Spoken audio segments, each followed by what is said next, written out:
কবরের জীবনটা আসল জীবন। বিশ্বনবী দোয়া করতেন, আল্লাহুম্মা ইন্না নাউযু বিকা মিন আযাবিল কবর। আল্লাহ, আমি আপনার কাছে কবরের আযাব থেকে পানাহ চাই, কবরের আযাব থেকে বাঁচতে চাই। এই কবরের মধ্যে অনেক ফিতনা হবে, অনেক সুয়াল হবে।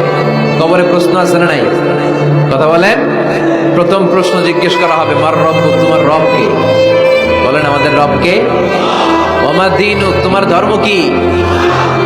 বিষ্ণুবীর চেহারা দেখিয়ে বলা হবে, এই লোকটারে চিনো? আমরা কি বলবো? আমরা চিনি, উনি আমাদের প্রিয় রাসূল মুহাম্মদুর রাসূলুল্লাহ সাল্লাল্লাহু আলাইহি ওয়াসাল্লাম। এরপরে জিজ্ঞেস করা হবে, এগুলো কোত্থেকে শিখলা? আমরা বলবো কোরআন থেকে। ফায়ুফসাহু লাহু কবরুহু ৭০ যিরাআন। সুন্দর সুন্দর উত্তর করতে পারলে আপনার কবরটারে ৭০ হাত লম্বা করে দেওয়া হবে। ইফতাহু লাহু বাবুন ইলাল জান্নাহ, জান্নাতের দিকে একটা দরজা লাগিয়ে